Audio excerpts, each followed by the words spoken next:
Bonjour à tous et à toutes, une joie encore pour nous d'être réunis en son nom, de chanter ses louanges, de l'adorer en esprit et en vérité, et surtout d'ouvrir nos cœurs pour écouter sa parole. Voilà, hein. L'homme ne vivra pas de pain seulement, mais de toute parole qui sort de la bouche de Dieu, parce qu'on est esprit, on a besoin de nourrir notre esprit. Et c'est ça qu'on vient faire ce matin. Donc on va parler d'un message. Bon, je me réjouis aussi qu'il y a eu cette réunion de prière entre différentes églises. Moi, j'avais décidé d'y aller et j'ai zappé complètement. Mais alors, bien comme il faut.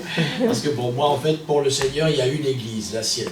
Voilà. Et donc, on n'est pas là pour faire la compétition, pour savoir qui est le meilleur, mais on doit se compléter les uns les autres. Voilà. Chacun, on a reçu des dons spécifiques, et c'est pour que le corps puisse fonctionner d'une manière qui convient au Seigneur.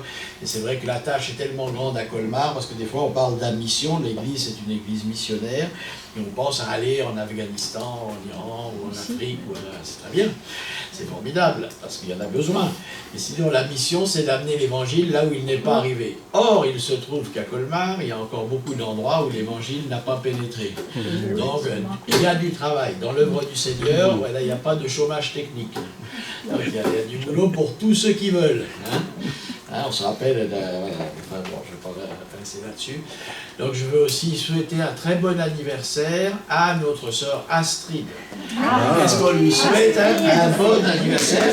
Et qu'en fait, voilà, le Seigneur te guide. Parce que justement, bon, le titre de mon message, ça te concerne aussi, Astrid. Alors, qu'est-ce que c'est? Parce que peut-être, né de nouveau pour vivre une vie nouvelle. Voilà. Et bon, voilà, donc c'est un double anniversaire quelque part, voilà, parce que maintenant tu vas être né deux fois.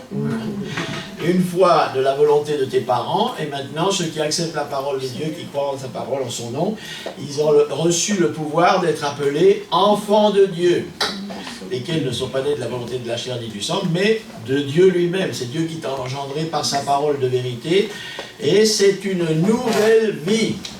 Hein, et si quelqu'un est en Christ, il est une nouvelle créature. Toutes choses anciennes sont passées. Toutes choses sont devenues nouvelles.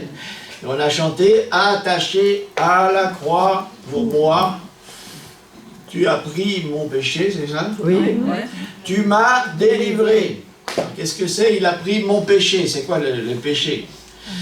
C'est beaucoup de choses, mais entre autres, c'est en hébreu, qui est des gens qui aiment la parole de Dieu, ils peuvent donner une définition qui est manquer le but. L'échec, la défaite. En général, tout cela, ça produit quoi? La tristesse. Donc la nouvelle vie naît de nouveau pour vivre une vie nouvelle, une vie de victoire. Tout ce qui est né de Dieu triomphe du monde.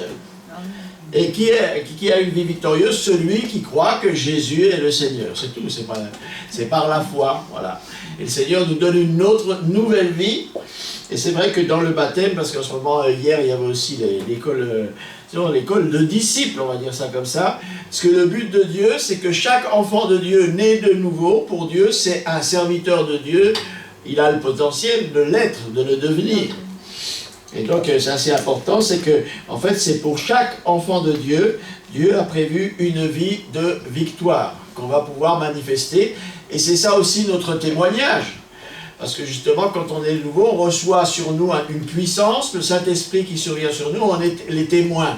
Et on va voir dans ce message que d'être été témoin, c'est justement de manifester une vie qui n'est pas comme nos anciennes vies, mais une vie de victoire. Et cette chose-là, elle est vraiment en Christ, on peut la trouver.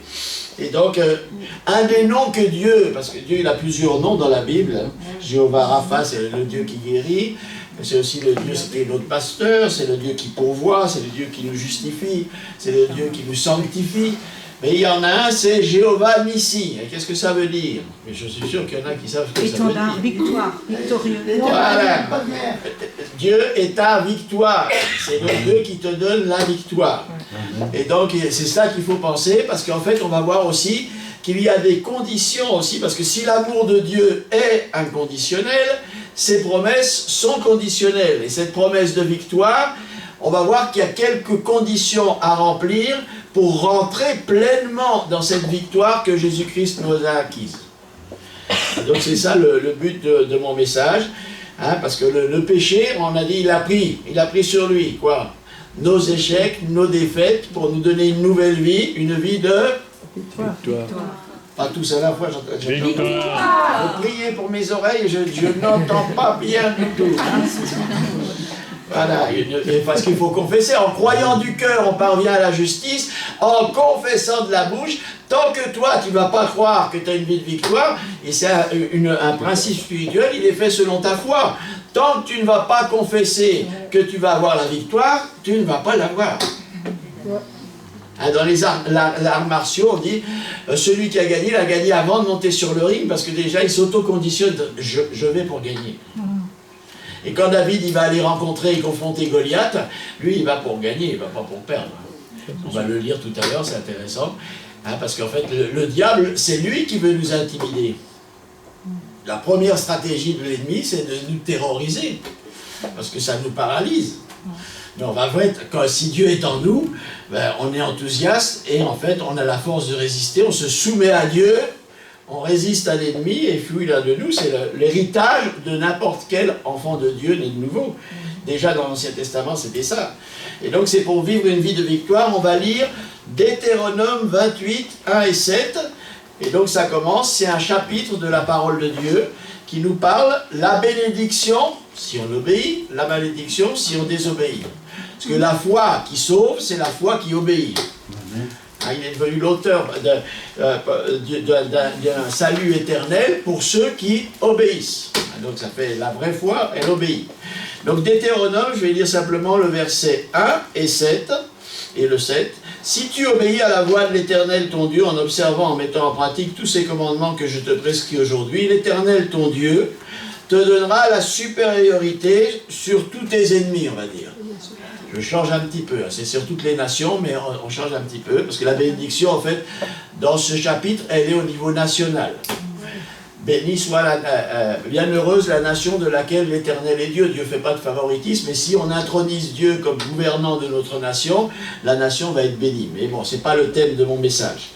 Et au verset 7, l'Éternel te donnera la victoire sur tes ennemis qui s'élèveront contre toi. Amen.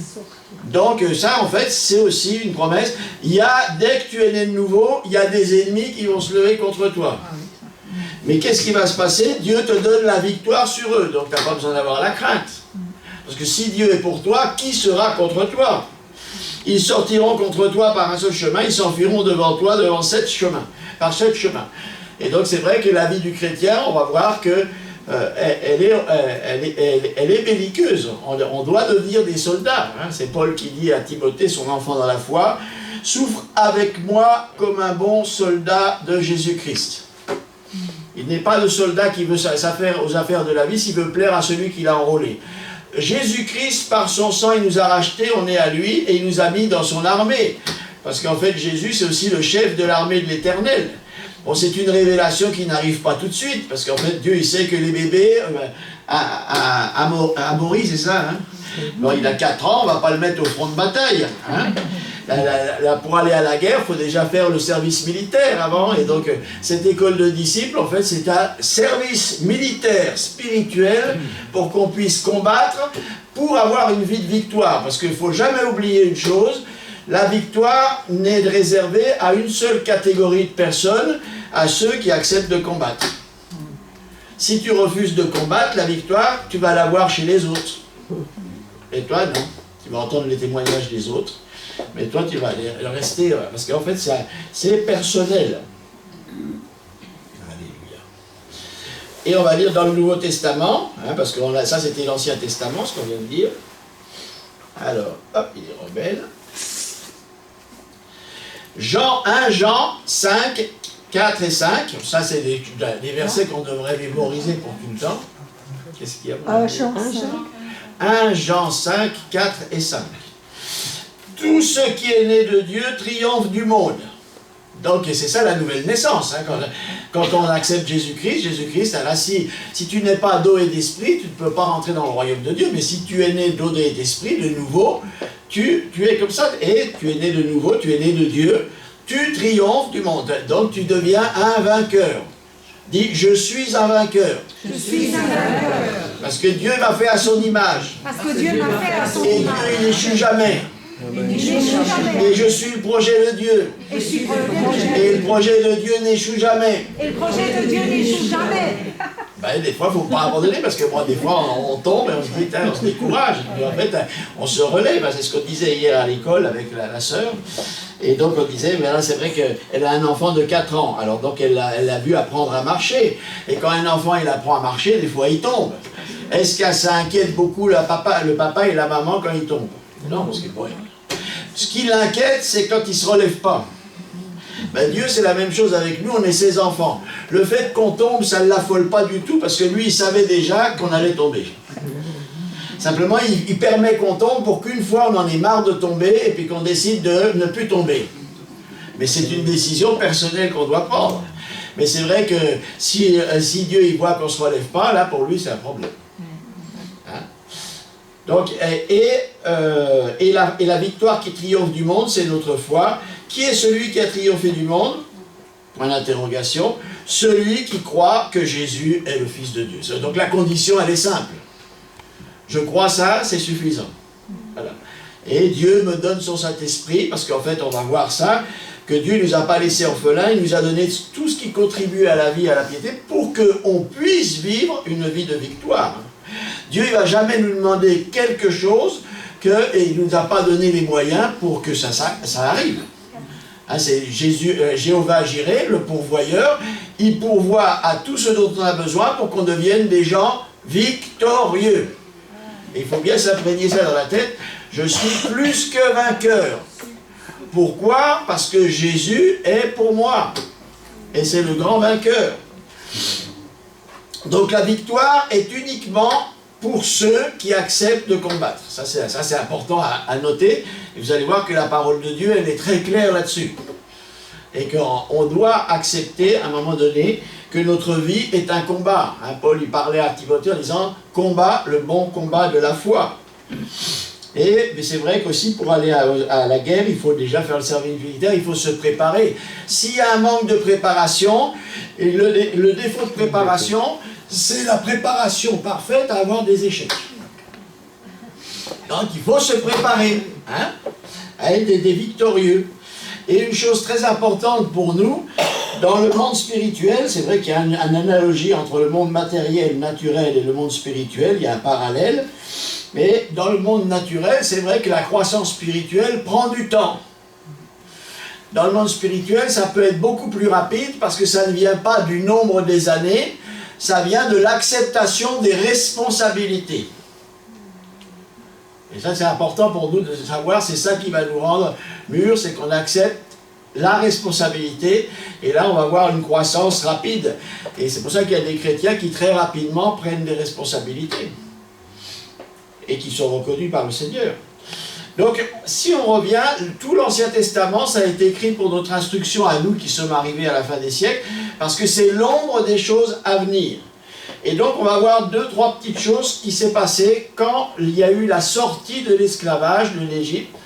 Les Israélites, ils étaient esclaves en Égypte, ils sont sortis, et après ils sont rentrés pour justement rentrer dans la terre promise.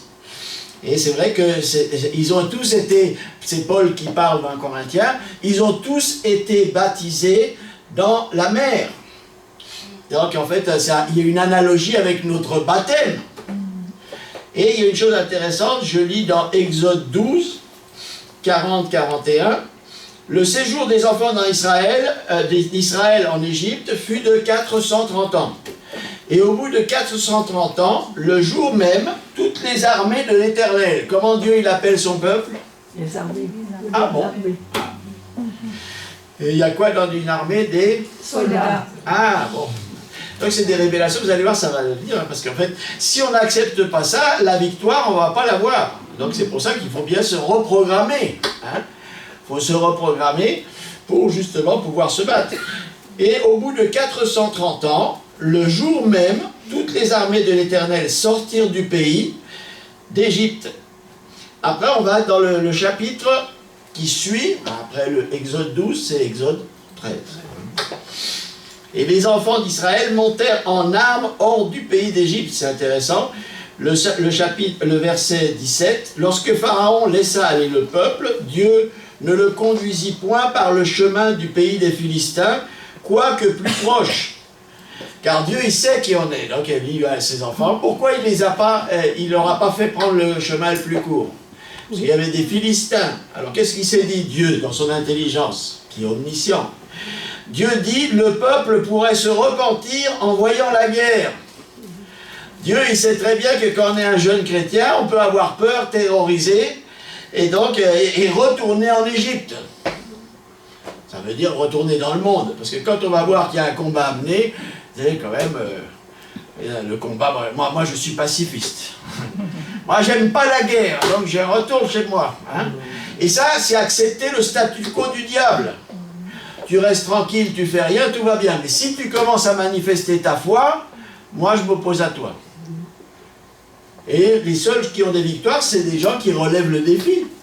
Comme David a relevé le défi que Goliath lançait à tout le peuple d'Israël. Il a relevé, il a dit, toi tu combats avec la lance et le javelot, moi je combats au nom de l'Éternel, c'est déjà sûr que je vais gagner. Et en fait, la motivation de David, c'était pour que toute la terre sache que l'Éternel est Dieu. Donc nous aussi, dès qu'on est né de nouveau, on reçoit le Saint-Esprit, une puissance sur nous, afin d'être des témoins. C'est ta vie de victoire qui va témoigner de Christ. Parce que si tu as un témoin qui a toujours la défaite, hein, moi j'aime bien regarder le sport, hein, et c'est vrai que quand tu regardes une partie qui est bien disputée, hein, récemment la France a gagné contre les All Blacks, je crois, ou je sais pas quoi, je sais plus lesquels c'est, enfin, parce que je suis pas très rugby, hein, mais j'ai regardé quand même. Ils se sont battus jusqu'au bout, et comme ils ont gagné, à la fin, ils étaient très contents. Par contre, ceux qui avaient perdu, ils étaient très tristes. Donc il faut pas se tromper soi-même. Quand tu as des défaites, ça t'attriste. Même si la Bible elle nous dit soyez toujours joyeux, quand tu as des échecs, au bout d'un moment, ça commence à peser. Par contre, quand tu commences à avoir des victoires, tu commences à comprendre la joie du Seigneur est ma force. Alléluia.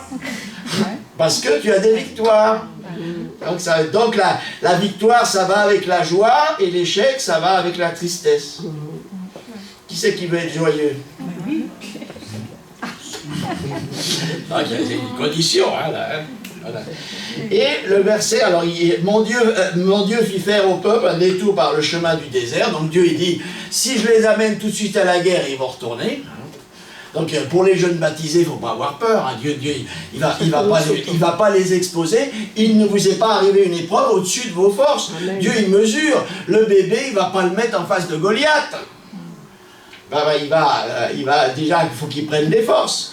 Et donc c'est ça que Dieu il dit. Je lui fais faire un détour pour qu'il n'y ait pas la guerre, vers la mer Rouge. Par contre, les enfants d'Israël montaient en armes hors du pays. Mais pourquoi ils montaient en armes pour aller traverser le désert? Pourquoi Dieu les a armés? Ah, ils ne comprennent pas tout de suite, hein. Parce qu'après, pour rentrer dans la terre promise, là, ils vont devoir utiliser les armes. Et toi, pour rentrer dans la vie de promesse, de victoire que Dieu t'a donnée, tu vas devoir utiliser les armes. C'est pour ça que tu es armé du Saint-Esprit. Parce que c'est ni par force, parce que dans la Nouvelle Alliance, le combat, il n'est pas contre des personnes qu'on doit tuer, mais contre des puissances spirituelles qu'on doit vaincre spirituellement par la foi. Donc on est armé. Qui c'est qu'il est armé? Et les armes de notre milice, elles ne sont pas charnelles, elles ne sont pas humaines, mais elles sont spirituelles et puissantes en Dieu pour détruire n'importe quelle forteresse satanique. Et c'est ça que Jésus il a dit à son église, quand il dit, voilà, il y a Pierre qui a la révélation que Jésus est le Messie, qui dit-on que je suis? Ah ben t'es un des prophètes, Jean-Baptiste, et Élie, et Jérémie. Et vous, qui dites-vous que je suis? Ah bien tu es le Messie. Et Jésus lui dit, ah ben t'es bien heureux Pierre, parce que c'est pas la chair et le sang, ton intelligence humaine qui t'ont révélé cela, mais mon Père qui est dans les cieux. Et sur cette révélation que tu as eue, je vais bâtir mon église. Et les portes de l'enfer ne vont pas prévaloir contre elle. Donc dès le départ, Dieu dit à quoi ça sert l'église? Défoncer les portes de l'enfer. Donc c'est vrai que dans notre intercession, il faut faire attention. Seigneur, protège-nous des attaques du diable. Non, celui qui tremble, c'est le diable. Quand tu es en Jésus-Christ, parce que une fois que tu lui résistes par la foi, il est obligé de s'en aller. Et c'est sûr que si tu lui résistes pas, ben il reste. Hein. Il n'a pas du tout envie de déménager.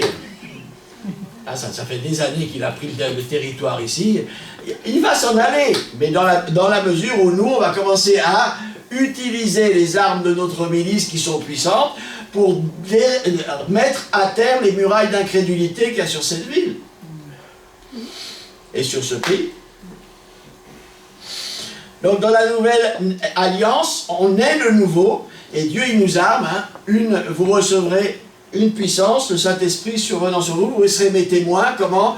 En ayant une vie de victoire. Les gens, ils veulent bien des leaders, mais ils veulent des leaders qui réussissent. Tu ne vas pas aller choisir un leader qui est en train d'échouer tout ce qu'il fait.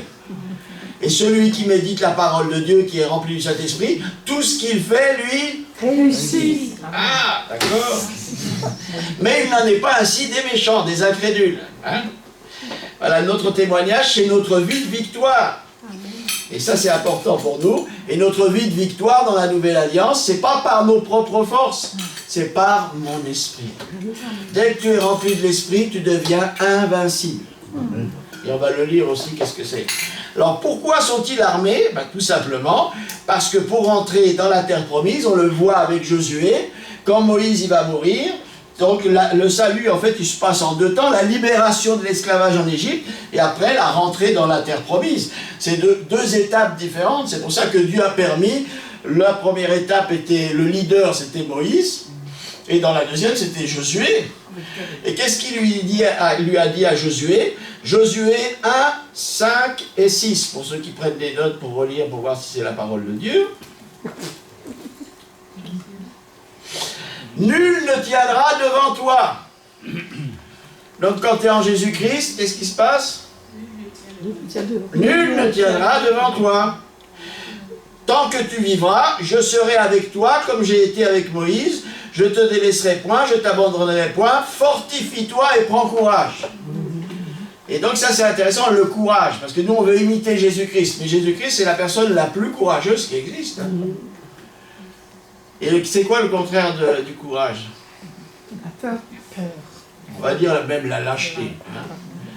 Et dans la parole de Dieu, il dit les lâches, dedans ou dehors? Dehors. Dehors. Dehors. Donc voilà, hein, si tu veux, bon t'es rentré dans le royaume de Dieu, mais si tu veux y rester, il faut commencer à être courageux. Parce que c'est la nature de Christ qui vient s'incarner en nous. Et on doit se fortifier et prendre courage, parce que qu'est-ce que c'est la première chose qu'ils ont affrontée quand ils sont arrivés dans la terre promise? Les Israélites. Parce que tout ça, ça a été écrit pour notre instruction. Quand tu vas commencer à combattre, tu vas te trouver devant Jéricho, qui est muraillé jusqu'au ciel, et c'est humainement impossible. Parce que Dieu il veut te montrer, c'est pas ton combat, c'est le mien. Toi, simplement, je te demande d'aller au combat. Mais en fait, c'est moi qui vais combattre pour toi. C'est moi qui vais te révéler la stratégie, comment les murailles de Jéricho, elles vont tomber. Et donc, ça, c'est important pour nous, parce que quand on va commencer à combattre, on va se retrouver devant des situations qui nous dépassent. Où tout seul, on ne peut pas y arriver. Mais on va pouvoir mettre notre foi en action et dire en Jésus-Christ, je suis plus que vainqueur. Parce que David, quand il est allé combattre contre Goliath, il n'a pas dit je suis venu avec ma fronde. Je suis venu au nom de l'Éternel. Et c'est comme ça qu'on acquiert des victoires dans le monde spirituel. Quand on combat au nom de l'Éternel. La victoire, c'est l'héritage de tous les enfants de Dieu. On peut le lire dans Ésaïe 54, 15. Si on forme des complots contre toi, c'est le discernement, ça ne vient pas de moi, c'est Dieu qui parle. Quiconque se liera contre toi tombera sous ton pouvoir. Ça, c'est l'héritage que Dieu t'a donné. Il n'y a personne qui pourra te faire front. Hein. Toute arme forgée contre toi sera sans effet. Tel est l'héritage des serviteurs de l'Éternel. Donc il faut être parce que si Dieu nous a rachetés, c'est qu'on soit à lui et qu'on puisse le servir. Le baptême, c'est ça. Avant, je vivais pour moi-même, maintenant, je vis pour Christ. Hein, si un seul est mort, tous sont morts. Et donc, maintenant, je ne vis plus pour moi, mais pour celui qui est mort et ressuscité pour moi. Et je dois le servir. On l'a vu hier dans la cour. La constitution du royaume de Dieu, c'est en fait, il y a un roi qui s'appelle Jésus-Christ, et il y a aussi une constitution. Dans le royaume des ténèbres, il y a aussi une constitution et un prince, le prince des ténèbres, le Dieu de ce siècle. La constitution du royaume des ténèbres, c'est chacun fait ce qu'il veut. Ça nous fait rejoindre dans Ésaïe 53, où il est parlé du Messie souffrant qui va être ressuscité. Nous étions tous errants comme des brebis. Chacun poursuivait son propre chemin. Donc pour Dieu, il appelle ça le péché. Nous, des fois, non, ben là, je fais ce que je veux quand même. Parce que dans le royaume de Dieu, il y a la constitution aussi, c'est d'être comme Jésus, le premier d'entre plusieurs frères. C'est notre modèle, c'est notre exemple. Et Jésus, il dit, ma nourriture, c'est de faire la volonté de mon Père. Je ne suis pas venu faire ma volonté, mais la volonté de mon Père. Et pour nous, si on veut une vie de victoire, c'est bien de suivre Christ, parce que c'est lui, il va nous faire remporter des victoires qu'on ne peut même pas imaginer, nous. Ce que Dieu a prévu pour nous, ça dépasse complètement tout ce qu'on peut imaginer. Donc c'est le mieux qui puisse nous arriver. Tel est le salut, dans ce verset d'Ésaïe, tel est le salut qui leur viendra de l'Éternel. Mon héritage, voilà. Personne ne pourra te résister, ils tomberont sous ton pouvoir, et toute arme forgée contre toi aura aucun effet. Pourquoi? Parce que nous, on a le bouclier de la foi avec lequel on éteint 50% des traits enflammés de l'ennemi. Tous. Ah bon? Oui, mais alors pourquoi on reste à la maison? Parce qu'on n'a pas besoin d'avoir peur, parce que tous les traits, ils vont être... Hein? Alléluia. Donc, dans la nouvelle alliance,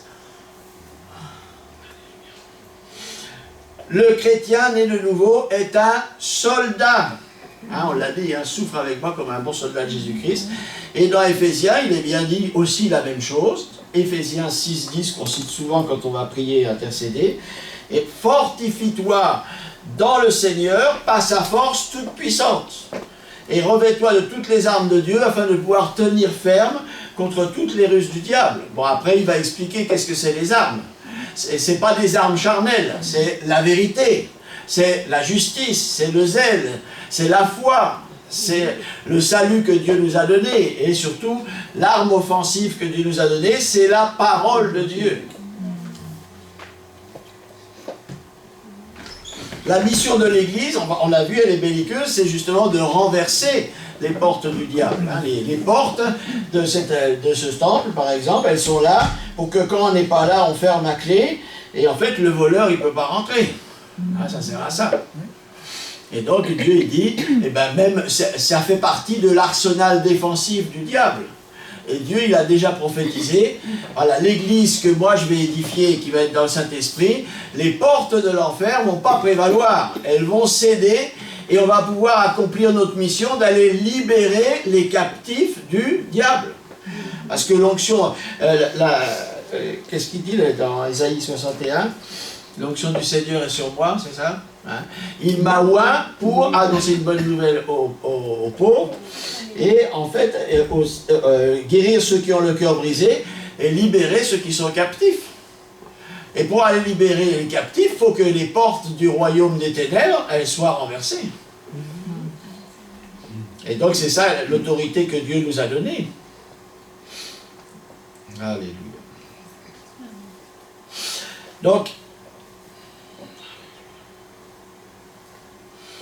et ce qui est important aussi, on va lire le psaume 68, verset 28.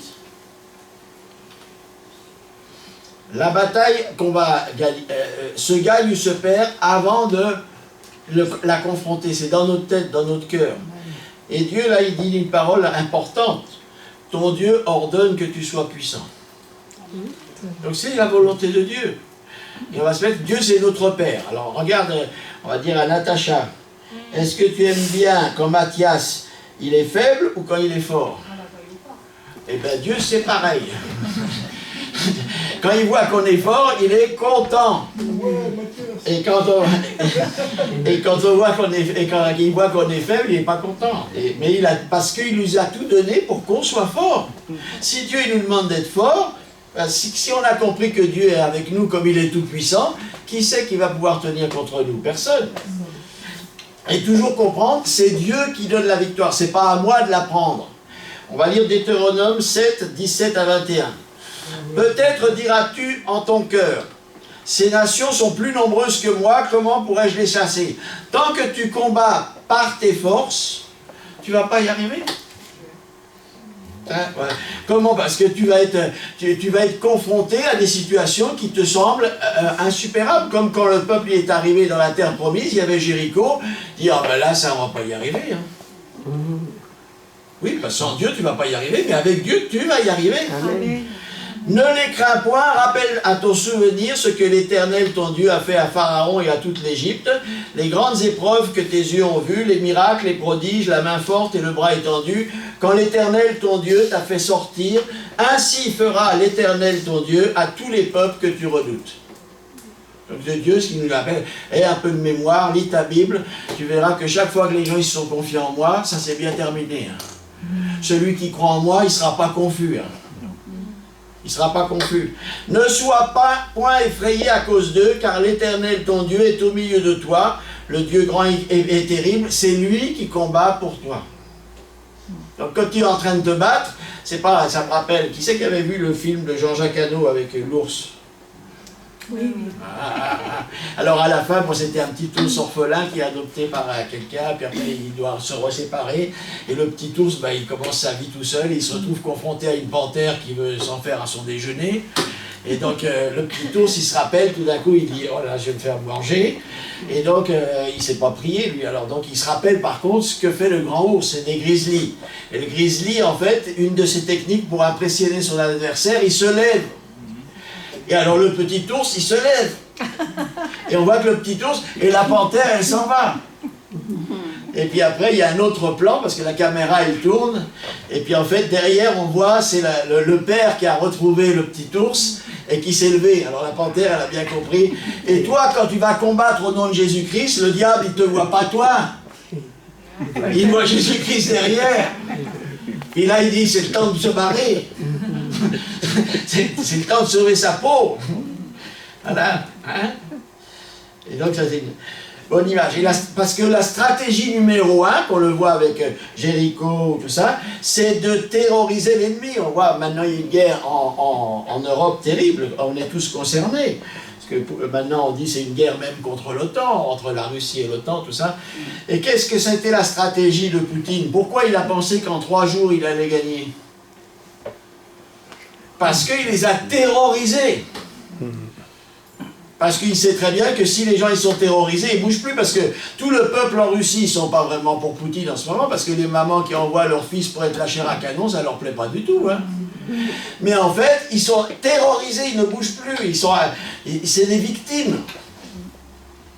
Mais nous, on n'est pas des victimes. Donc ça, c'est une chose. La stratégie de l'ennemi, c'est de terroriser. Là, on le voit, on revient sur la bataille. On va lire sur la bataille de David contre Goliath. C'est dans 1 Samuel 17, je vais lire juste 2-3 versets. 43. Le Philistin, il dit à David, dans la guerre spirituelle, c'est toujours comme ça. Le diable, il ne reste pas les bras croisés. Il va essayer de te terroriser. Pour que tu n'ailles pas combattre contre lui et que tu ne prennes pas la victoire sur lui. Suis-je un chien, c'est le Philistin qui dit à David, pour que tu viennes à moi avec des bâtons, et après l'avoir maudit par ses dieux, il ajouta, viens vers moi, je donnerai ta chair aux oiseaux du ciel et aux bêtes des champs. Puis comme il est grand et tout ça, tout le peuple d'Israël, il avait peur de venir le combattre, hein, c'était un géant. Alors David, il ne se laisse pas avoir, hein, il dit, ah toi tu m'as donné tu m'as insulté, là c'est bien, mais peut-être maintenant ce que je vais te dire. David dit aux Philistins, tu marches contre moi avec l'épée, la lance, le javelot, moi je marche contre toi au nom de l'Éternel des armées, que tu as insulté. Aujourd'hui l'Éternel te livrera entre mes mains, la confession. Aujourd'hui, quand tu vois ton ennemi, aujourd'hui tu vas te livrer entre mes mains, c'est Dieu qui va le faire. Je te couperai la tête. Et Dieu présente David comme un exemple pour nous. Et donc Dieu il cherche des gens disposés à tuer des géants. Des puissances spirituelles qui nous assiègent et en fait que Jésus a déjà vaincu. Aujourd'hui, je donnerai les cadavres du corps des Philistins, parce qu'en fait, David, il va plus loin. Je vais couper la tête de Goliath, mais on va battre tous les Philistins. Je donnerai les cadavres du corps des Philistins aux oiseaux du ciel et aux animaux de la terre, et toute la terre saura qu'Israël a un Dieu. On revient là-dessus. Pourquoi Dieu veut nous donner la victoire? Pour qu'on soit des témoins. Les gens, ils disent, ça marche de se confier en Dieu. Et toute cette multitude saura que c'est ni par l'épée, ni par la lance que l'Éternel sauve. Car la victoire appartient à l'Éternel. Ta victoire, elle appartient à l'Éternel. Dieu, dès qu'il t'a racheté, il a décidé, Astrid, tu vas être une gagnante. Amen. Tu vas gagner. Parce que je suis avec toi. Parce que c'est pas en vain. Ceux qui se confient en moi, ils ne seront pas confus. Alléluia. Donc la victoire, c'est notre témoignage. Hein, vous serez mes témoins par une vie de victoire. L'importance du courage de ne pas être lâche. Lorsque tu auras, alors on va lire, parce qu'il y avait mon frère Albino qui m'aide là. Ah bah oui. Tu mets les versets. Oui. Deutéronome. Il n'arrive pas à te suivre. Il y a des mollo. Oh, alors j'ai vu mollo.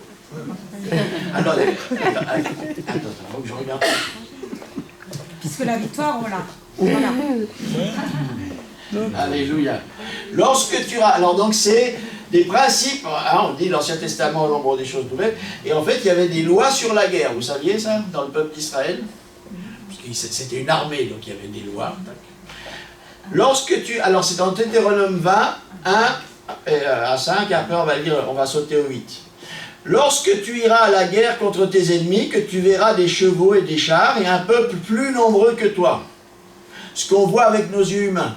L'adversaire, il va être plus fort que nous. Hein? Que tu ne les craindras point. Pourquoi? Car l'Éternel, ton Dieu, qui t'a fait monter du pays, est avec toi. Ah, d'accord, c'est pour ça qu'on n'a pas peur. On n'est pas tout seul. Papa est derrière. Parce que c'est pas ma bataille, c'est la bataille de papa. Simplement, dans son amour, il veut me faire participer. Parce qu'en fait, si je prends des risques, hein, à vaincre sans péril, on triomphe sans gloire. Et Dieu, il veut qu'on soit fiers. Ah, j'ai été là-bas et j'ai gagné, j'ai participé. Hein, moi, quand le règne de Dieu il va s'établir sur la terre, je dirais, toutes les fois où j'ai prié le Notre Père, ça a été exaucé. J'ai fait partie de ceux qui ont fait revenir Jésus-Christ sur la terre. Et donc, on va participer à sa victoire. À l'approche du combat, le sacrificateur, alors aujourd'hui traduit maintenant, les responsables dans l'église, on va dire ça, qu'est-ce qu'ils vont faire? Il s'avancera et parlera au peuple. Il leur dira, écoute le semeur, tu vas aujourd'hui livrer bataille à tes ennemis. Que ton cœur ne se trouble point.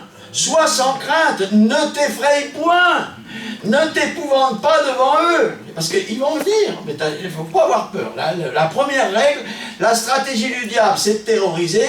Toi, tu dois savoir que tu n'as pas à te terroriser, tu n'as pas à avoir peur, parce que je suis avec toi, et la bataille, elle est déjà gagnée. Elle est déjà. Car l'Éternel, votre Dieu, marche avec vous pour combattre vos ennemis. Et si on saute au verset 8, on va voir, les officiers ils continueront à parler au peuple, qui, alors dans la guerre spirituelle, c'est pour ça que je dis l'école de disciples, c'est aussi un service militaire et spirituel. Parce qu'on ne peut pas envoyer des enfants au front, ou des gens qui ont peur. Les responsables, ils doivent dire, si tu as peur de rentrer dans ce combat, il ne faut pas y aller. Qui est-ce qui a peur et manque de courage? Qu'il s'en aille, qu'il retourne chez lui afin que ses frères ne se découragent pas. Donc tant que tu as peur, il ne faut pas y aller. Oh, des fois le courage c'est de vaincre notre peur aussi. Hein. Mais en fait, c'est important pour nous de voir ça, que la guerre elle est réservée à des gens qui ont vraiment confiance en Dieu. Ils savent que ce n'est pas eux qui combattent. Et c'est vrai que le plus triste dans notre vie, c'est que bien souvent, on va perdre des batailles qu'on n'a jamais livrées. Parce que le diable, il nous a terrorisés, et on va lire dans le psaume 78, et en fait, on va voir, c'est Dieu qui fait des reproches à Israël pour son incrédulité. Il dit les fils d'Éphraïm armés et tirant l'arc. Et donc ils étaient armés, ils tiraient l'arc. Qu'est-ce qu'ils ont fait? Ils ont tourné le dos au jour de la bataille.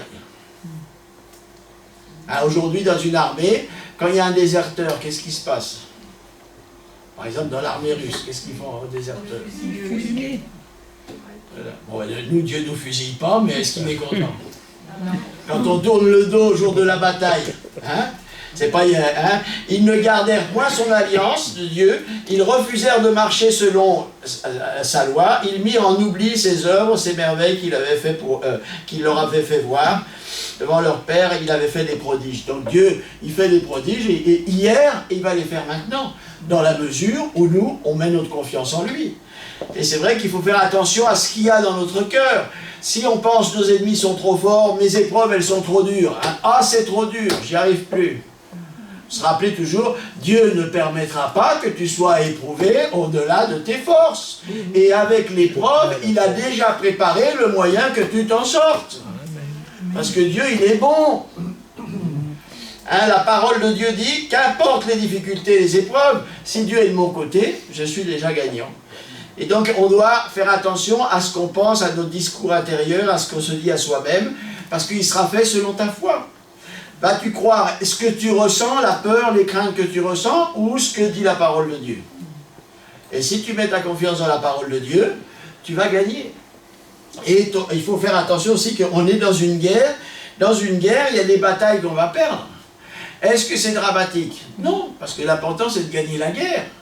Et les gens, les champions, ce que Dieu considère des champions, et même si on voit le témoignage de plein de gens, c'est pas en fait qu'ils n'échouent jamais, c'est ceux qui n'abandonnent jamais. Oui, qui se relèvent. Il faut se relever.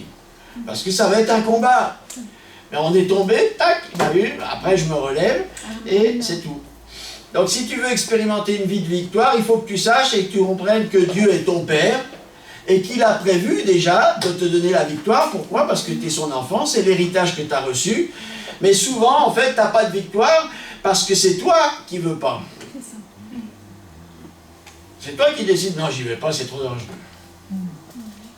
Et Dieu est prêt, mais celui qui n'est pas prêt, en fait, c'est nous. Parce qu'en fait, la victoire, on l'a dit, hein, c'est uniquement réservé à ceux qui acceptent d'aller sur le champ de combat, au champ de bataille. Donc le Seigneur, il t'a déjà donné la victoire, mais tu refuses d'aller sur le champ de bataille, et bien la victoire, tu ne la verras pas. C'est pas plus compliqué que ça. Et dans une guerre, en fait, un échec, une bataille perdue, c'est pas la pire des choses. La pire des choses, c'est de se rendre au bout d'un moment, tac.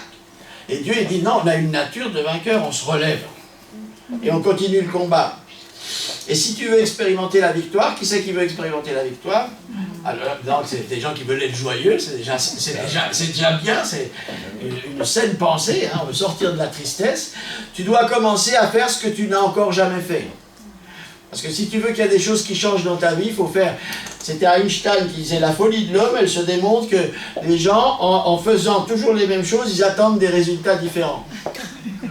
Or, les mêmes causes produisent les mêmes effets.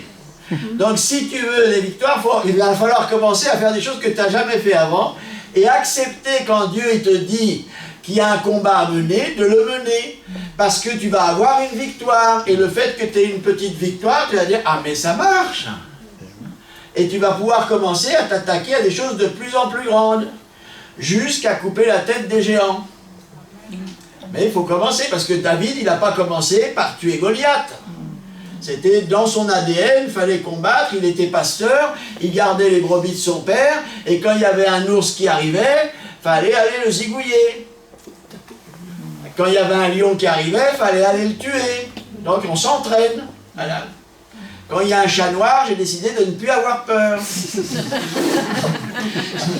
Donc après, comme dans le songe de Paul, on va rencontrer des tigres, mais on va se voir déjà... Oh, le lion de la tribu de Juda est en moi et je te mange, hein, c'était comme quand Moïse il a été libéré, il a dit mais comment ils vont croire en moi, et Dieu lui dit tu jetteras ta verge à terre, elle va se transformer en serpent, et les magiciens de Pharaon ils ont fait la même chose. Mais comment ça se termine l'histoire? Le serpent de Moïse il va manger les serpents des magiciens, hein. Voilà, et donc c'est important pour nous, voilà. Avant de gagner, il faut que tu saches et que tu comprennes que ton Dieu, il veut te bénir, et comprends que ce que Dieu te dit aujourd'hui. Est-ce que tu comprends ce que Dieu te dit aujourd'hui? Est-ce que ça te fait peur? Oui. Ça doit te remplir d'enthousiasme, de dire, ah, enfin, on sort d'une vie de défaite, parce qu'il a pris mon péché, mes échecs, sur la croix, pour me donner une nouvelle vie, une vie de victoire où je suis fier, parce que on est joyeux, mais aussi on est fier. On peut marcher la tête haute. Hein? Quand on revient et qu'on a gagné une bataille. Ce que tu dis ou penses dans ton cœur va déterminer si tu vas gagner ou perdre. Alors fais attention et commence à te reprogrammer en confessant des bonnes choses. Et on va suivre... Quelle heure est-il? 8h05. Bon, ben on va terminer bientôt. Donc on va suivre l'exemple de Gédéon, parce que Dieu, il ne nous voit pas comme nous, on se voit. Dans le livre des Juges, en fait, c'est une histoire qui se répète tout le temps. Le peuple, il s'éloigne de Dieu, il va se retrouver opprimé par des nations étrangères. Il est opprimé par Madian, et Dieu va aller voir Gédéon, il va lui dire, l'Éternel se tourna vers lui, va avec cette force que tu as, délivre Israël de la main de Madian. Et Gédéon, il va lui dire, non, c'est pas possible, avec quoi je vais délivrer Israël? Ma famille est la plus pauvre, je suis le plus petit dans la maison de mon père. Et qu'est-ce qu'il lui dit l'Éternel? Je serai avec toi, tu battras Madian comme un seul homme. Il l'appelle vaillant héros. Donc en fait, toi tu penses que tu es mauvais, mais Dieu, comment il te voit en Christ? Tu es un vaillant héros. Va avec la force que tu as, parce que moi je suis avec toi, donc forcément tu vas battre tes ennemis. Donc ça c'est important pour nous de comprendre que Dieu, il nous voit en Christ plus que vainqueurs. Et il est temps qu'on arrive à se convaincre nous-mêmes que si Dieu est avec nous, on va aller de victoire en victoire, parce que la vie d'un chrétien, c'est de gloire en gloire, de victoire en victoire. Mais ça veut dire aussi de combat en combat, de guerre en guerre, mais la guerre, elle a déjà été gagnée. Hein? Certaines personnes font avancer les choses, d'autres les observent, d'autres se demandent ce qui s'est passé. Et il faut participer. J'ai un ami, un serviteur de Dieu que je connaissais, il me disait, si tu veux te prendre ton pied dans la vie chrétienne, il faut revêtir l'armure. Parce que si tu ne revêts pas l'armure, la victoire, tu vas en entendre parler, mais tu ne vas jamais l'expérimenter. Et les crises, ça fait pas... Ça, les gens disent, ah ben c'est une crise, je vais grandir. Non, non, les difficultés et les crises, ça ne fait pas grandir, ça révèle simplement ce qu'on est. Est-ce qu'on va affronter la difficulté? Ou est-ce qu'on va abandonner dans la difficulté?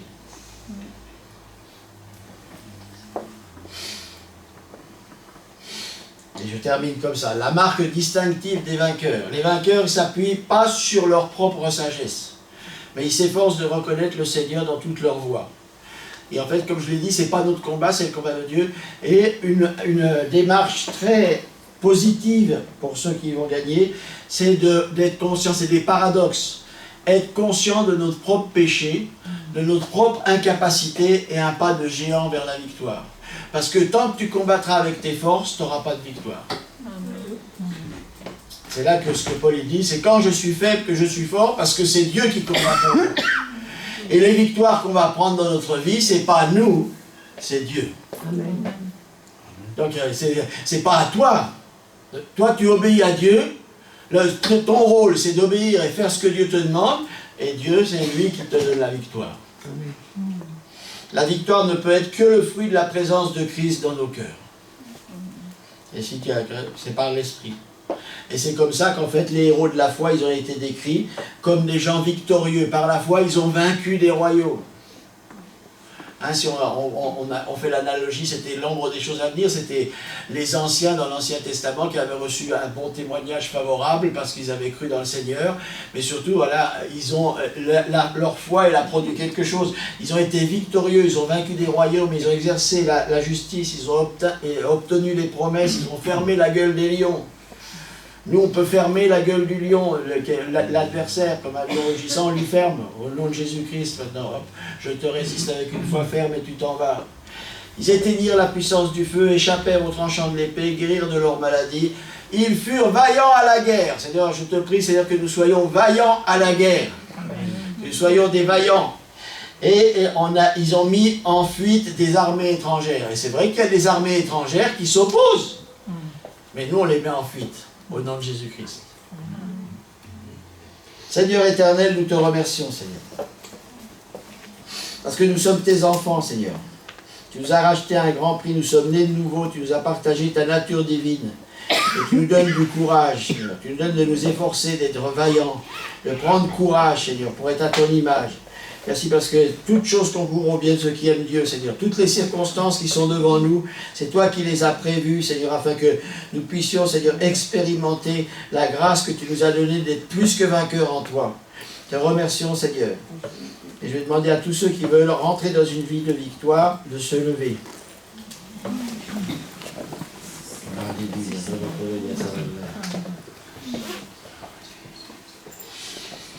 Alléluia. Oui, Seigneur, c'est vrai que tu nous as dit, Seigneur, que tu, comme le peuple d'Israël, il est sorti de l'esclavage, Seigneur, ils étaient armés, Seigneur. Ils étaient rangés comme une armée aussi. Parce que tu savais qu'ils allaient avoir besoin des armes pour rentrer dans la promesse, Seigneur. Nous aussi, Seigneur, tu ne nous as pas laissés orphelins, Seigneur, mais tu nous as donné une puissance qui vient sur nous, le Saint-Esprit, Seigneur, qu'on soit tes témoins et qu'on puisse se battre et avoir des victoires, et qu'on soit des témoins de ta victoire, de ta gloire, de ta grâce. Seigneur éternel, je prie pour chacun de mes frères, Seigneur, merci que ta nature divine nous remplisse de ton courage, de ton audace, de ta force, et qu'on puisse se cacher en toi, Seigneur éternel, pour que tu puisses te manifester au travers de nous, Seigneur. Nous prophétisons, Seigneur, une vie de victoire, parce que tu es le roi des rois, le Seigneur des seigneurs, et Seigneur, tu veux que nous, on sorte de notre mentalité d'esclave et qu'on sache qu'on est des princes et des princesses de Dieu, et que tu es avec nous, Seigneur. Et on ne veut pas se voir comme Gédéon se voyait, misérable, pauvre, sans force, mais on veut apprendre à se voir comme toi tu nous vois. Des vaillants héros, Seigneur, parce que nous t'avons accepté dans notre cœur. Alors, à l'extérieur, nous sommes des êtres humains, mais à l'intérieur, c'est toi qui vis, Seigneur. C'est toi qui nous donnes la victoire, Seigneur. C'est toi qui nous donnes de nous efforcer d'être vaillants. Et Seigneur, nous te célébrons pour cette victoire que tu nous as acquise, parce qu'effectivement, Seigneur, tu as porté nos péchés en ton corps sur le bois, Seigneur, afin qu'on soit délivré, Seigneur, et qu'on reçoive une nouvelle nature, qu'on soit des nouvelles personnes, Seigneur, et qu'on puisse, Seigneur, te glorifier comme David l'a fait, Seigneur, en prenant la victoire sur Goliath, afin que toute la terre sache que l'Éternel est Dieu, Seigneur. Tu es Dieu, tu es le Seigneur, et nous te prions pour une église victorieuse, une église que tu as édifiée et qui renverse les portes du royaume des ténèbres pour aller libérer les captifs, Seigneur, dans le nom de Jésus-Christ. Amen. Amen. Amen.